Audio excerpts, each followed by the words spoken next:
Gas cylinder मिला है और लकड़ी मिला है और मछली तो वैसे पानी हो गया है, बहुत गंदा पानी हो गया है।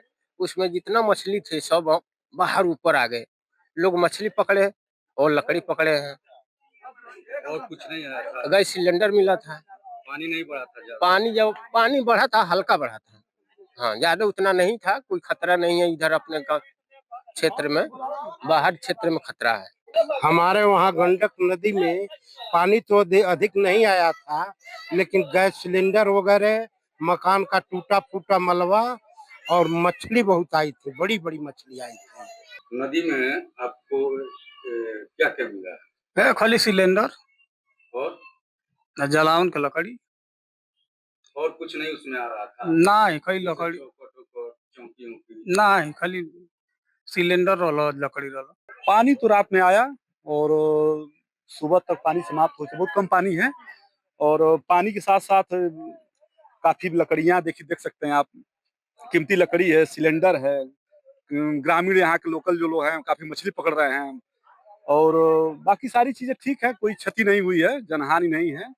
अब तक स्थिति कंट्रोल है, चूंकि प्रशासन भी अलर्ट रहा है, प्रदेश से लेकर के जिला स्तर तक सारी अधिकारी एक्टिव रहे हैं, कहीं से कोई दिक्कत नहीं है, सारी चीजें कंट्रोल है। नेपाल से हल्ला हुआ था कि पूरा पानी आ रहा है, पर वैसा नहीं है। थोड़ा रात को ज़्यादा था पर अब कम हो चुका है, खतरा का कोई बात नहीं है। पूरा पानी मतलब कि अब नियंत्रण में है। हम लोग का सोशल मीडिया के थ्रू सूचना मिली थी, तो हम लोग तो यहाँ के नहीं है, हालांकि पश्चिमी चंपारण के हैं, बेतिया जिला घर है, तो हम लोग देखने के लिए आए हैं। लेकिन यहाँ आने के बाद लग रहा है कि सामान्य स्थिति में अभी बाढ़ का स्थिति है, ज़्यादा पानी आया नहीं है लेकिन सामान्य है यहाँ पे। मैं यहाँ का स्थानीय निवासी धीरज कुमार, मैं ईस्टर्न गंडक कैनाल में कार्यरत हूँ। कल सर 11 बजे के आसपास हमें बैराज से भी सूचना दी जाती है कि त्रिशूली नदी का बांध टूट गया है, जिसके चलते ईस्टर्न बैराज में पानी की मात्रा ज़्यादा बढ़ सकती है। उसी समय से ही जिला प्रशासन को भी मैंने देखा कि यहाँ पूरी मुस्तैदी बनी हुई थी और पूरे जिला प्रशासन की तरफ से अनाउंसमेंट भी किया जा रहा था कि जो भी बांध के किनारे हैं वो ऊंचे सुरक्षित जगह पे चले जाएं। इस समय स्थिति अभी 1,04,400 क्यूसेक हमारे बैराज में पानी चल रही है और हम लोग बिल्कुल इस समय सुरक्षित हैं। कल 11 बजे रात तक सर, हम लोग तो कल दिन से बने हुए थे, लेकिन 11 बजे रात तक 1,50,500 क्यूसेक पानी चल रही थी। मलबा भी ज़्यादा आ रहा था, उस मलबे में सर बहुत सारा चीज़ जैसे सिलेंडर, लकड़ी, ये सब देखने को मिला। लेकिन फिलहाल सर हम लोग अभी इस समय सुरक्षित है, जिला प्रशासन की मुस्तैदी पूरी बनी हुई है। सर क्या स्थिति है बाढ़ की इस समय?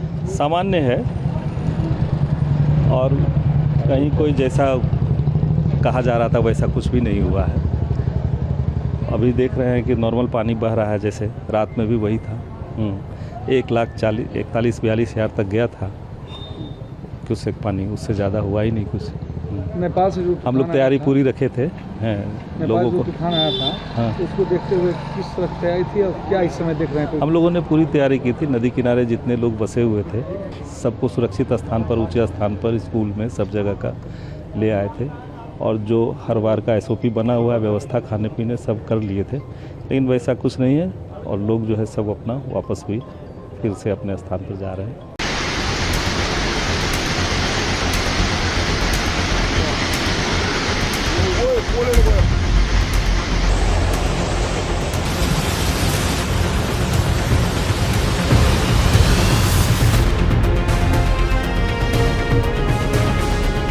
नेपाल में आई भीषण बाढ़ ने भारी तबाही मचाई है। अब तक मिली जानकारी के मुताबिक इस आपदा में कम से कम 162 लोगों की मौत हो चुकी है, जबकि हजारों लोग लापता बताए जा रहे हैं। सबसे बड़ी चिंता भारतीय नागरिकों को लेकर है।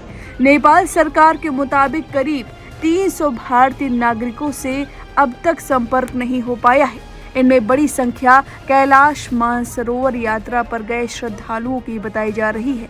नेपाल सरकार इन लापता भारतीयों का पता लगाने के लिए लगातार कोशिश कर रही है। कुल 500 विदेशी नागरिक भी संपर्क से बाहर बताए जा रहे हैं। नेपाल सरकार ने अलग अलग देशों के दूतावासों से संपर्क कर इन नागरिकों की सुरक्षा और स्थिति की जानकारी जुटाने की कोशिश तेज कर दी है। भारत की ओर से भी नेपाल को राहत और बचाव के लिए मदद भेजी जा रही है। नेपाल में आई बाढ़ के बाद राहत और बचाव कार्यों में मदद के लिए भारत ने दूसरी राहत उड़ान रवाना कर दी है। भारत के विदेश मंत्री एस जयशंकर ने सोशल मीडिया प्लेटफॉर्म एक्स पर इसका वीडियो साझा किया है। उन्होंने एक्स पर लिखा, भारत नेपाल में राहत कार्यों के लिए हर संभव मदद करता रहेगा। एस जयशंकर ने गुरुवार को एक्स पर लिखा, दूसरी उड़ान अभी रवाना हुई है जिसमें नेपाल के लिए 37.5 टन राहत सामग्री, दवाइयां और खाने के पैकेट भेजे गए हैं। भारत नेपाल के अधिकारियों के साथ लगातार संपर्क में है। हम राहत कार्यों में हर संभव मदद करते रहेंगे। इससे पहले राहत और बचाव कार्यों में सहयोग के लिए भारत ने 10 टन मानवीय मदद भेजी थी। नेपाल में तबाही का असर कई इलाकों में दिखाई दे रहा है। फ्लैश फ्लड की वजह से कई शहरों और गांवों में भारी नुकसान हुआ है। सड़क और संचार व्यवस्था प्रभावित हुई है और राहत बचाव अभियान लगातार जारी है। हालांकि नेपाल सरकार का कहना है कि देश के ज्यादातर पर्यटन क्षेत्र इस बाढ़ से प्रभावित नहीं है। वहीं किसान नेता राकेश टिकैत भी नेपाल में फंसे हुए हैं। राकेश टिकैत अपने सहयोगियों के साथ सड़क मार्ग से नेपाल पहुंचे थे और फिलहाल पोखरा में हैं। उन्होंने बताया कि सड़क मार्ग से लौटना मुश्किल है, इसलिए वे पहले विमान से काठमांडू पहुंचेंगे और वहां से फ्लाइट के जरिए दिल्ली लौटेंगे। उनके मुताबिक नेपाल में मौजूदा हालात के चलते उनका वाहन वहीं छोड़ना पड़ा।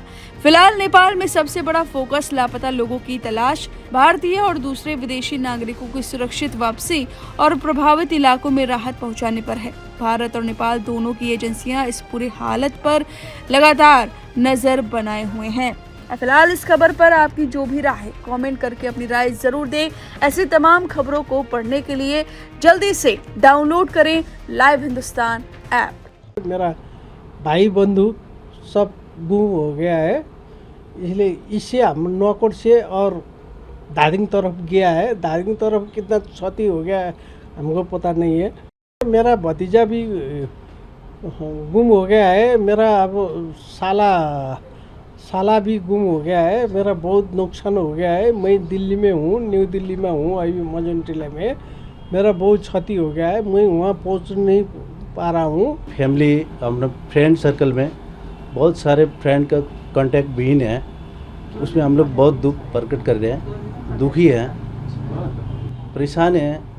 गवर्नमेंट से पूर्ण रूप में हम मांग भी कर रहे हैं, इनका जल्दी से जल्दी उनका उद्धार करें और खोजी कार्य अनिवार्य करें। हम तो यही चाहते हैं। दुख है, हम तो बोल भी नहीं पा रहे ढंग से कि दुख से हम लोग अपना मन से आंसू बह रहे हैं।